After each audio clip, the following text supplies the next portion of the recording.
Good morning, everybody. Welcome to Archer's Garage. And today on Archer's Garage, we'll be working in Mike's junkyard. And today in Mike's junkyard, we'll be sharpening blades on the lawnmower and probably be changing oil depending on if we get time or not. I noticed the other day when I was mowing the yard, had to make a couple passes a couple times in thicker areas, and got down, checked the blades, and they're a little dull. And just want to show you guys how easy it is. A lot of people don't realize how easy it is, and they'll suffer through it, or they'll go buy new blades. And on a mower like this, it's actually got 3 blades. So if you're buying new blades, if you buy aftermarket ones, you're talking 50 bucks. If you buy Husqvarna blades, you're talking closer to 150 bucks. So with some simple tools, you can sharpen them yourself and save a bunch of money. So today, that's what we're doing. So I'll be right back. All right, as you can see, we got the mower jacked up. Got our jack stands in place. Safety first always. Remember this thing, guys, if it falls on you, it could really, really hurt you. Always safety first. Get there, good and secure. Not going anywhere. Now, what I'm going to be doing is taking the blades off with my impact gun, because I've got one. If you don't have one, you can do this with hand wrenches. If you just hold on to the blade, and then I'm going to get under here so you can see it.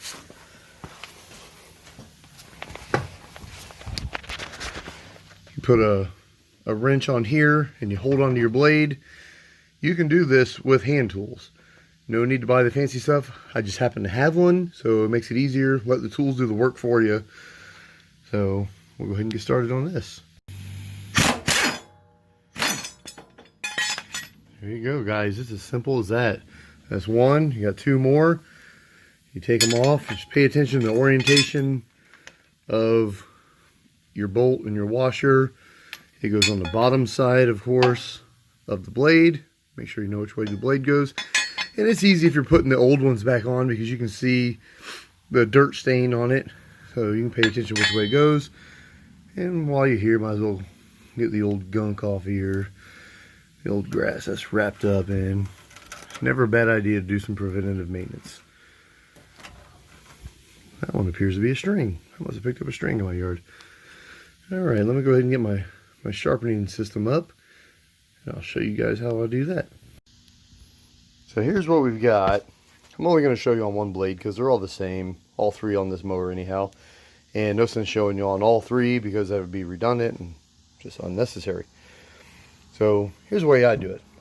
I do it with a whiz wheel, since I've got this from the automotive industry, and I believe in my heart it's a little easier on the material, and it makes the blades last a little longer. The way I was taught is with a grinder. You get in here and you grind away, keeping a factory edge on it, and just sharpen it up and see how dull it is. But the grinder is a little abrasive, and your blades don't last near as long. But if you do it with this guy, he will sharpen this, and your blades last longer. So I find that anytime I can save a little bit of money, that's always a good thing. And these wheels are dirt cheap. I've already got the tools, so might as well use it, you know. And it's easier on your blade. So let me get started on that.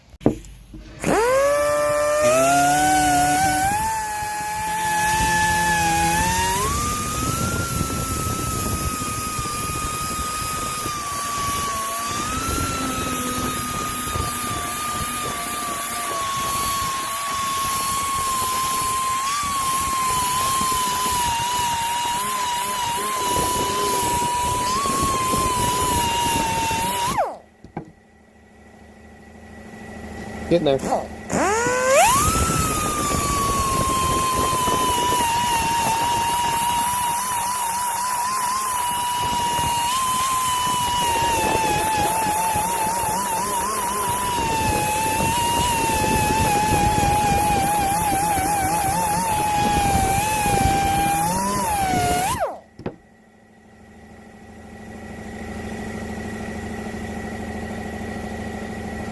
Just a little more.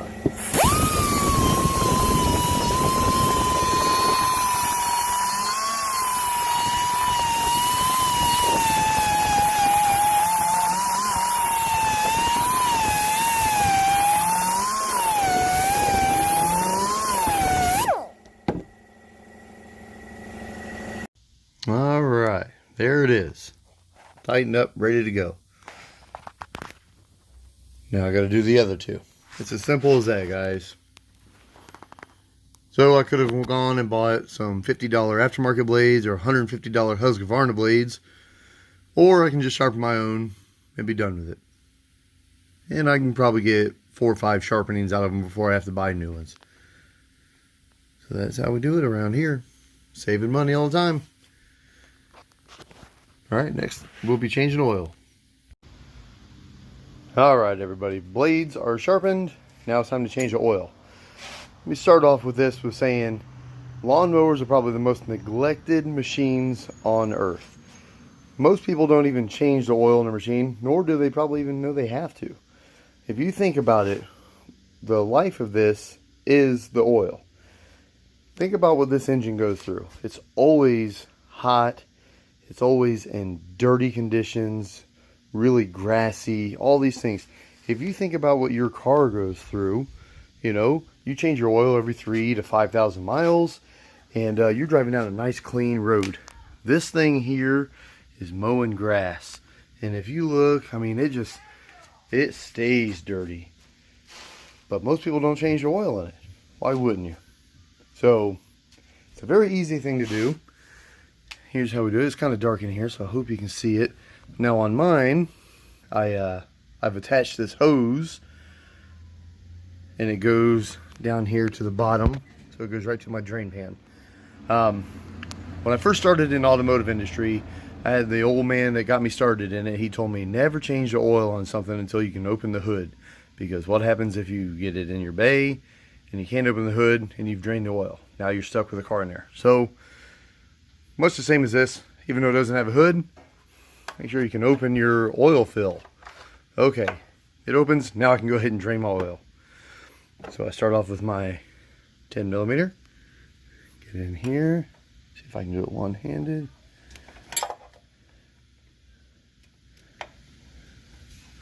Right there. And what we are working on is a Kawasaki FH541V. 17 horse. It's a pretty solid engine here. Alright, so I'm turning this counterclockwise. Right. And the oil should start coming out here shortly.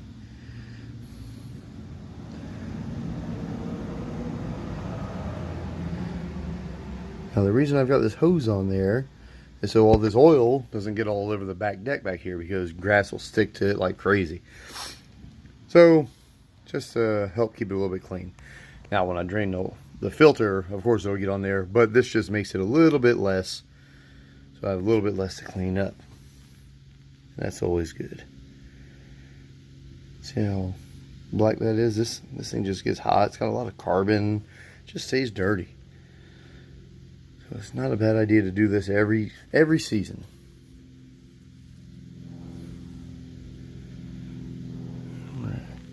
Now a lot of these engines don't have oil filters. You get some of the smaller ones, they won't have that, so you won't have to worry about that. This one does. I kind of like that just because, like I said, the dirty conditions that it runs in. It's not a bad idea to Google machine the oil type before you get started too. Mine takes a 10W40 or 10W30. A lot of guys may not think it matters a whole lot, which it may not. I mean, oil is better than no oil, but if you can get the right stuff, get the right stuff, right? Alright, while that's draining, I'm going to go ahead and try to loosen this oil filter. Yep, I can do it with my hand.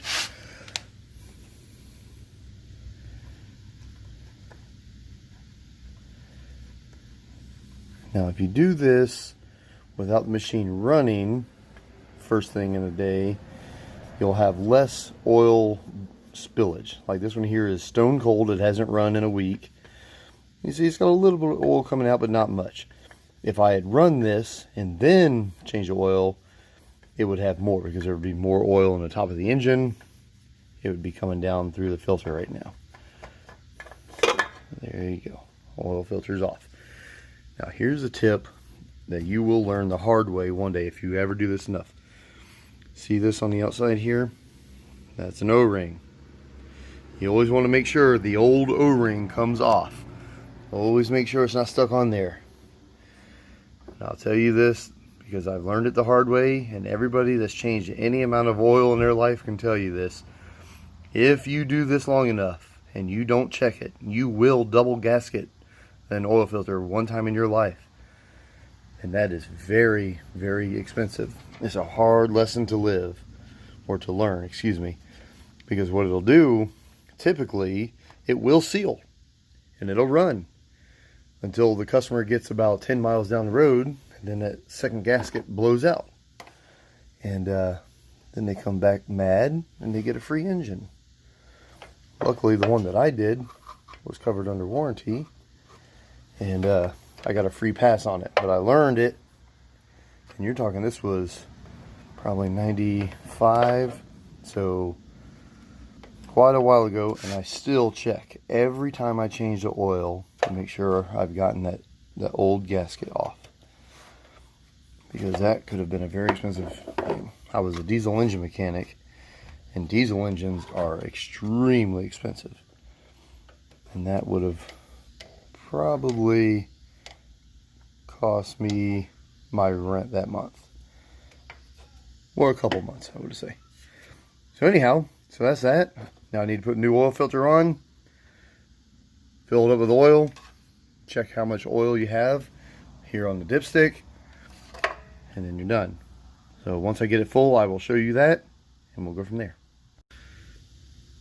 Alright guys, I've got the filter on, I've cleaned it. I always clean my area with brake cleaner because it dries and it does not leave any residue, whereas carb cleaner will typically leave a residue. Brake cleaner dries with no residue. And talk about oil filters.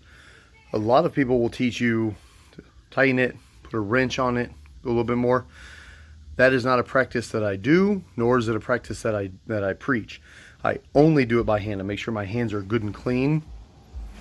And I only do it by hand because I have gotten some oil filters that are an absolute nightmare to take off, that you have to beat off with a hammer. So I only do them by hand. I put them on till they stop, go an extra quarter turn or so by hand. I don't put a wrench on it. I've seen guys just get on there with wrenches and just get on there, and it just makes it harder for the next guy, you know. And you know what? You might be the next guy. So always think about that. So there you go, guys. Just goes to show you again, you can do all the maintenance yourself on your machinery. You don't have to take it to a dealership and pay these guys through the nose. You just have to have simple hand tools, a little bit of initiative, and you can take care of all of your equipment at home by yourself. And tune into the channel. I'll show you how to do this stuff. I've got to change oil in my wife's truck. Got to change oil. Well, I've got stuff in the way here, so you'll see I build tables on the side. But I got to change oil in my car, probably brakes. Anyway, tune into the channel, subscribe. You'll see all this stuff. I call it my junkyard because that's all I work on is junk. You see it. It's Fords. I love them. Anyhow, have a nice day, everybody.